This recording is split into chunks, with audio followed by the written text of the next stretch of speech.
और आज शुक्रवार का दिन है और आज हमारी थीम है फ्राइडे फाइनेंस। तो फ्राइडे फाइनेंस है, इसके साथ ही आपको ये भी बता दें कि आज एक नए महीने की शुरुआत है। तो नए महीने की शुरुआत में अक्सर हम क्या करते हैं, हम उस महीने का बजट बनाते हैं। और इसके साथ ही आज फ्राइडे फाइनेंस में हमारे साथ एक बहुत ही खास गेस्ट रहने वाले हैं जिनका नाम है शशिकांत राठौर जी। मैं उनका बहुत स्वागत करती हूँ। शशिकांत जी, बहुत स्वागत है आपका। Good morning sir. सीए हैं और आज वो हमको बताने वाले हैं कि कैसे हमारा फाइनेंशियल हेल्थ जो है उसकी हम डायग्नोस करेंगे एक तरह से, क्योंकि जैसे हम कहते हैं कि हम सेहतमंद हैं, उसी तरह से हमारा फाइनेंशियल स्टेटस भी काफ़ी सेहतमंद होना बहुत ज़रूरी है, हेल्दी होना बहुत ज़रूरी है रस। और साथ ही बजटिंग कैसे करें, किन पॉइंट्स को हम ख्याल में रखते हैं जब हम बजटिंग करते हैं, इन्वेस्टमेंट के क्या टैक्टिक्स होते हैं, ये तमाम जानकारी हम सर से लेंगे।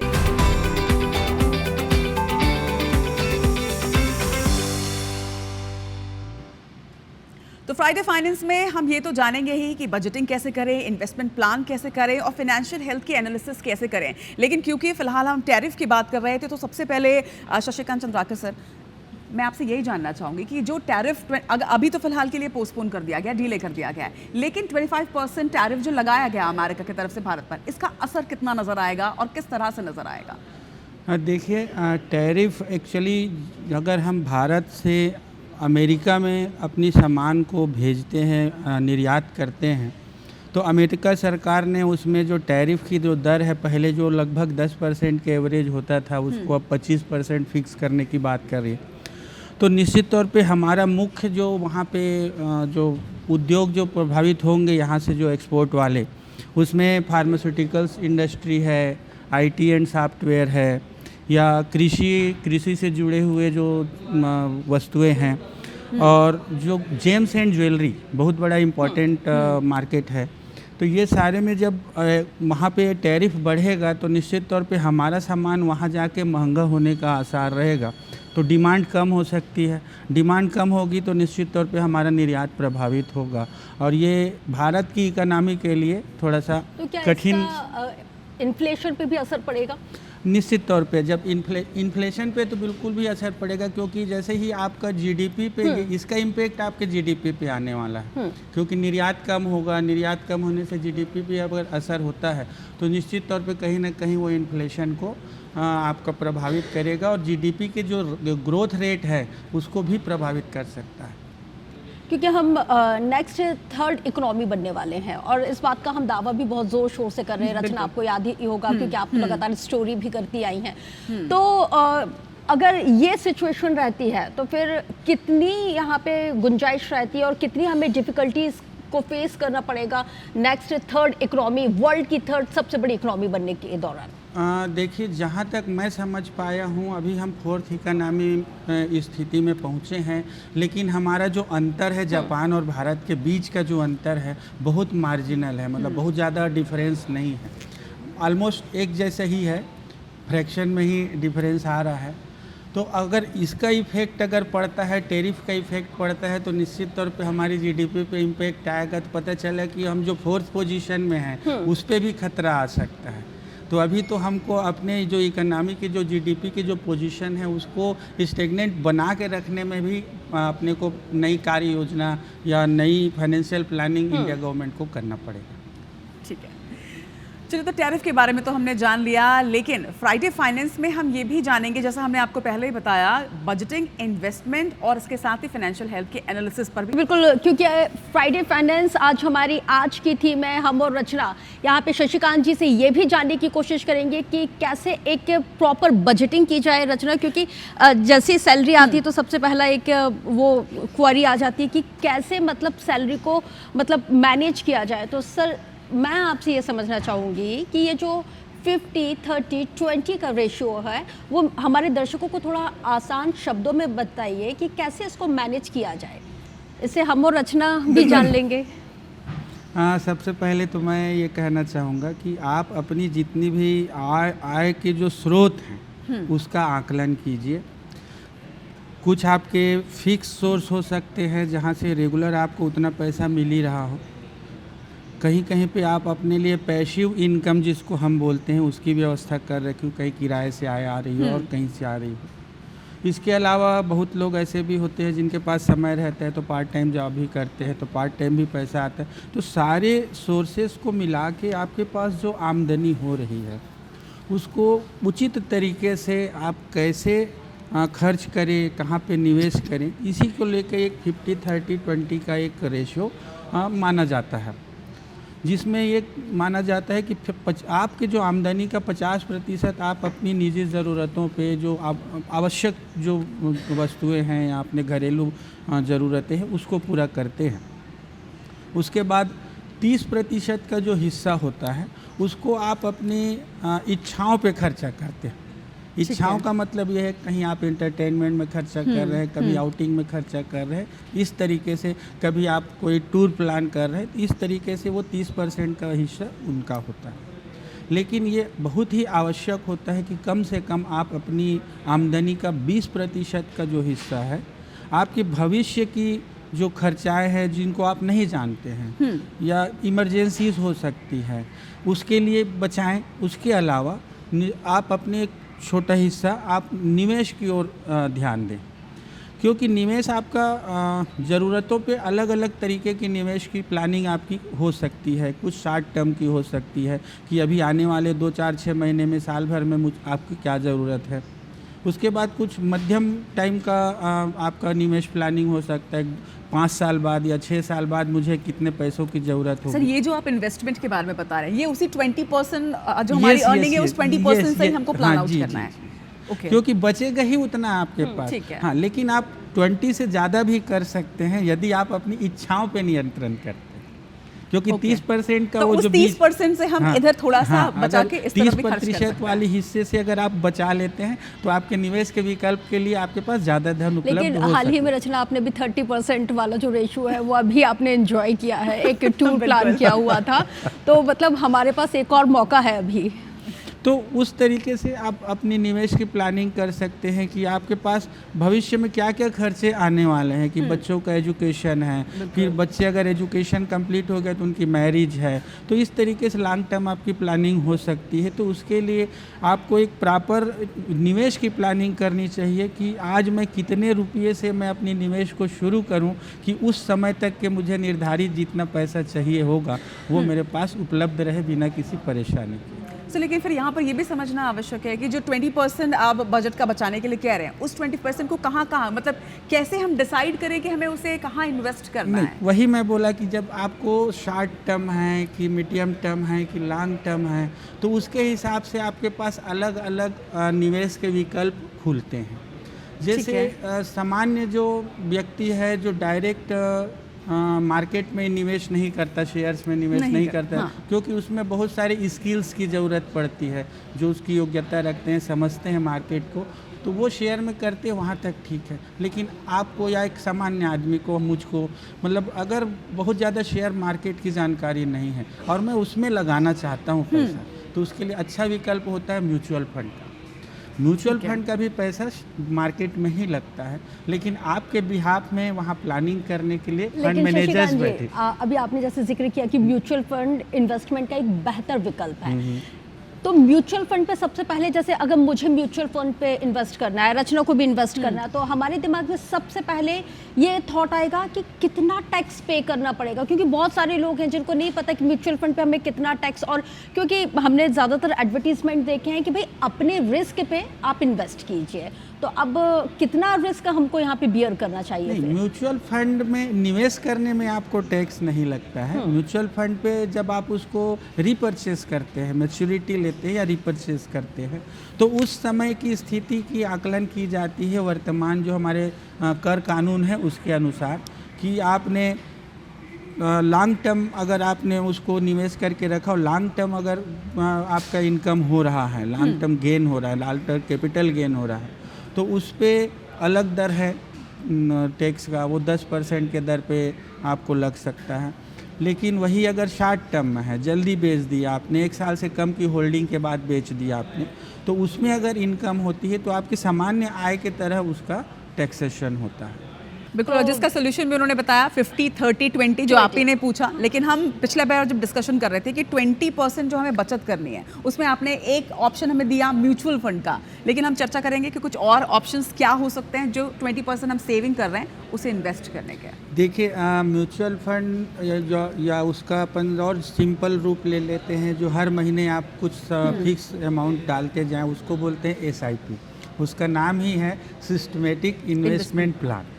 तो आपके पास अगर बचत की क्षमता है जिस तरीके से, तो आप 2000 बहुत छोटे अमाउंट से भी कर सकते हैं, 500, 1000, 2000, 5000, 10,000, आप अपनी बचत के हिसाब से, तो उतने की आप SIP फिक्स कर लीजिए। और ये लॉन्ग टर्म की प्लानिंग होती है। इक्विटी या म्यूचुअल फंड में जो अपन लगाते हैं, SIP में लगाते हैं, तो 5-7 साल बाद ही आपको समझ में आएगा कि आपको अच्छा रिटर्न उसमें मिल रहा है। अच्छा शशिकांत जी, ये जो SIP का आप जो जिक्र कर रहे हैं, SIP हमें कब से प्लान करनी चाहिए, और क्या इज इट पॉसिबल कि कोई स्टूडेंट SIP को स्टार्ट कर सकता है? बिल्कुल, जो भी 18 ईयर प्लस है, जी, जो एज ऑफ मेजॉरिटी जिनको अटेंड कर लिया है, वो SIP अपने नाम पे कर सकता है। लेकिन ऐसा नहीं है कि छोटे बच्चे हैं तो उनका SIP नहीं हो सकता। जो छोटे बच्चे हैं उनके अंडर गार्जियनशिप उनके पेरेंट उनके नाम पे SIP शुरू कर सकते हैं। और जिस दिन वो 18 की एज पा जाएंगे उस दिन से उनकी KYC होके वो उनके नाम पे कंटिन्यू हो सकता है। सर SIP में ऐसा कुछ होता है कि कुछ पर्टिकुलर ईयर्स के लिए आप उसको कंटिन्यू करें तभी वो प्रॉफिटेबल रहता है? निश्चित तौर पे SIP एक मान के चलिए कि आप मिनिमम 5 से 7 साल के लिए आप प्लान करके रखिए। देखिए, इन केस आप इमरजेंसी आपको रिपर्चेस करना है, आप कर सकते हैं, लेकिन रिटर्न जो है आपको समझ में आएगा वो 5-7 साल बाद ही आएगा। और अभी तक के हमारा जो ये आकलन है कि वो कम, मतलब किसी भी परिस्थिति में 12% से कम का रिटर्न वो आपको SIP नहीं देता। अच्छा, बहुत सारे ऐसे, शशिकांत जी, रचना आप भी समझ रहे होंगे कि क्योंकि बहुत सारे ऐसे लोग हैं जिनकी सैलरी महज 10,000 है, 15,000 है, 20,000 है, क्या वो SIP प्लान कर सकते हैं? बिल्कुल कर सकता है, लेकिन वही है कि उनकी ज़रूरतें पूरी करने के बाद ही उनको पैसा बचाना है। Exactly. पता चला कि वो अपनी ज़रूरतें ठीक से पूरी नहीं कर पा रहा है सिर्फ सेविंग के चक्कर में, तो वो भी बहुत अच्छी आइडियल पोजीशन नहीं माना जा सकता। वैसे ही जैसे आप और दूसरा और ज़्यादा लंबे समय की प्लानिंग करते हैं, 15 साल से ऊपर वाली, तो PPF एक अकाउंट होता है, पब्लिक प्रोविडेंट फंड, वो भी बहुत अच्छा विकल्प आपके लिए हो सकता है, जिसमें अभी करेंट में 7.1% का जो है रेट ऑफ इंटरेस्ट चल रहा है। वैसे आप FDs में भी कर सकते हैं, बहुत शॉर्ट टर्म के लिए, आप 1 साल के लिए भी, 6 महीने के लिए भी, बट उसके रिटर्न कंपैरेटिव SIP कम रहेंगे। बट रस्ट मुझे लगता है कि एक एक ऑप्शन जो सर बता रहे हैं, चाहे वो SIP हो, चाहे वो म्यूचुअल फंड हो, चाहे वो इंश्योरेंस हो, चाहे वो FDs हो, हमें इन पर एक एक दिन लगातार बात करनी चाहिए, और अलग अलग वर्गों के लिए कि किस तरह से इस पर आप इन्वेस्ट कर सकते हैं और स्मार्ट इन्वेस्टमेंट कर सकते हैं। मुझे एक चीज समझ में आ गई है कि SIP पे इन्वेस्ट करना चाहिए, बिल्कुल। और क्या बेटर प्लान रहेगा ये भी हम शशिकांत जी से समझेंगे। अभी तक जो हमने चर्चा की है वो बहुत ही बेनिफिशियल रही है कि किस तरह से हमको फाइनेंस करना चाहिए, किस तरह से हमको अपनी बजटिंग करनी चाहिए, और जो रूल्स आज सर बता रहे हैं वो तो मेरे लिए तो बहुत काम आने वाला है आगे। Very true. क्योंकि अभी रचना जब आप बुलेटिन कर रही थी, हमारे दर्शकों को खबर बता रही थी, तो मैं सर से यही जानने की कोशिश कर रही थी, क्योंकि हम बजटिंग को लेके बहुत मतलब समटाइम हम फेल हो जाते हैं, ये हमारा बहुत बड़ा फेल्योर भी है। तो सर, जैसे हमें फंड में इन्वेस्ट करना है, तो हम अपने फंड को कैसे सेग्रीगेट करके कि स्पेसिफिक फंड में हम इन्वेस्ट करें जिसकी वजह से हमें जो लॉन्ग टर्म्स जो बेनिफिट है वो भी हो सके? देखिए, आप जो भी आप इन्वेस्ट करते हैं, उस जैसे मैंने बताया कि 50-30-20 का रेशियो है, तो वैसे ही एक आर्बिट्रेज आप अपने इन्वेस्टमेंट में भी कीजिए, कि पूरे के पूरे इक्विटी में लगा देना समझदारी का काम नहीं। इक्विटी जब अच्छा रिटर्न दे रहा है तब तक ठीक है, और अगर डूबना शुरू होता है, अगर आपका डिसीजन अगर गलत है, आप गलत शेयर में चले गए हैं, तो उस स्थिति में आपका प्रिंसिपल अमाउंट भी डूबने के भी पूरे चांसेस होते हैं। तो इसीलिए इन सब रिस्क को अपने को कम करना चाहिए, कम से कम रिस्क लें। तो आप उसके लिए एक परफेक्ट रिटर्न के लिए आप डेट फंड में भी जा सकते हो, जिसमें आपका रिटर्न फिक्स है, उससे कम नहीं होगा। वैसे ही आप कुछ पोर्शन आप गोल्ड में भी लगा सकते हो।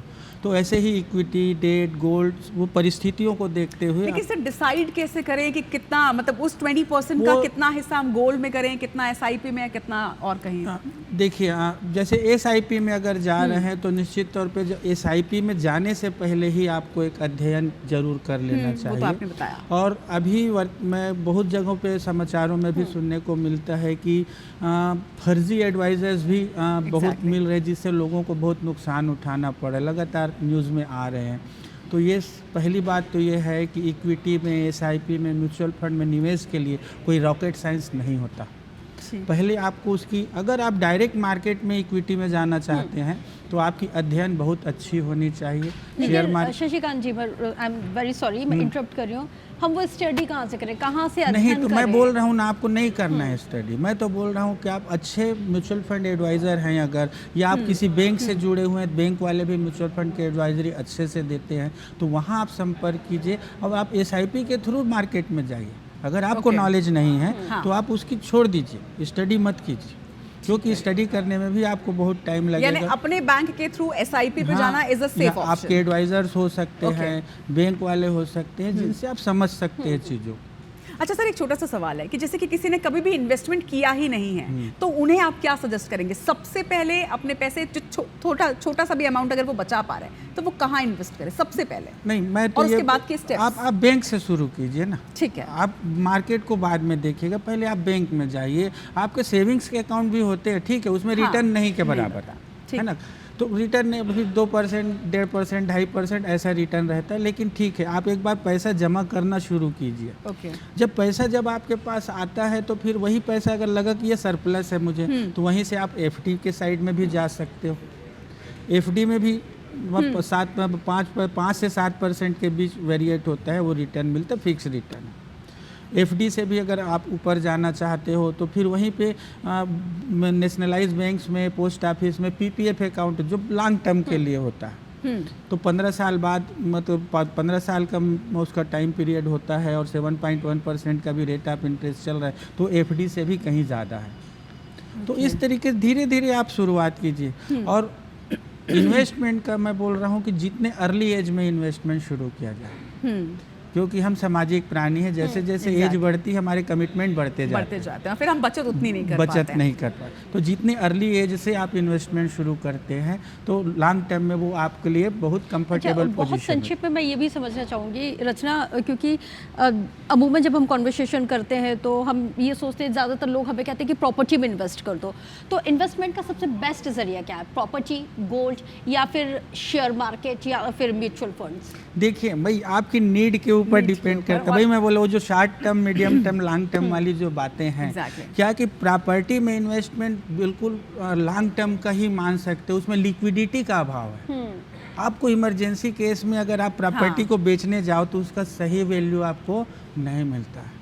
आप तो मार्केट के हिसाब से उसको जब डील करेंगे तभी फ़ायदा होता है। लेकिन इमरजेंसी केस में रियल इस्टेट का इन्वेस्टमेंट आपको परफेक्ट रिटर्न देगा ऐसा नहीं है, और वो भी लॉन्ग टर्म में ही देगा। क्योंकि अच्छा, दूसरी चीज़, आप जनरली लोग क्या करते हैं, जहाँ रियल इस्टेट की वैल्यू बढ़ रही है वहाँ पे दिमाग लगाते हैं। बढ़ रही है, या एक प्रकार से बोल सकते हैं कि स्थिरता की स्थिति आ गई है। बहुत सारे एरिया ऐसे हैं जहाँ कोरोना के टाइम से तो रिसेशन ही आ गया। रिसेशन वो तो है ही। प्रॉपर्टीज़ में रिसेशन इसलिए भी है कि उस समय से लोगों को सिखा दिया है कि आपके पास हाथ में फंड होना उस समय की स्थिति में बहुत जरूरी। इसीलिए मैं बोला कि आप इमरजेंसी फंड ज़रूर रखिए। इमरजेंसी फंड मतलब आपके 6 महीने से लेके 12 महीने के बीच में जितनी ज़रूरतें हो सकती है, एटलीस्ट उतना फंड आप लिक्विड के रूप में रखिए, कि आपके सेविंग अकाउंट में हो या शॉर्ट टर्म एफडीज में हो, कि उतने दिन तक कि आपकी वित्तीय स्थिति गड़बड़ाती है तो आप मैनेज कर सकते। मतलब कैश फ्लो होना चाहिए। कैश, बिल्कुल। तो शायद रचना, मैं इसलिए थोड़ा बहुत कैश फ्लो अपने वॉलेट में रखती हूँ। बिल्कुल। तो आज हमने अपने एक्सपर्ट से बहुत सारी अच्छी चीज़ें जानी है, और मुझे लगता है कि रस, आप और मैं, अब हम लोग तो ये 50-30-20 का रूल जो है वो इसी महीने से फॉलो करेंगे, क्योंकि वैसे भी आज पहली तारीख है और जैसे ही सैलरी आएगी तो हम सबसे पहले इसी रूल को फॉलो करने वाले हैं। और उम्मीद करते हैं कि आपको भी आज के हमारे एक्सपर्ट गेस्ट की जो एडवाइस है वो समझ में आई होगी और आप इसको भी फॉलो करेंगे। बहुत शुक्रिया आपका शशिकांत सर, आप आए और आपने इतनी एक्सपर्टीज़ हमारे साथ शेयर की।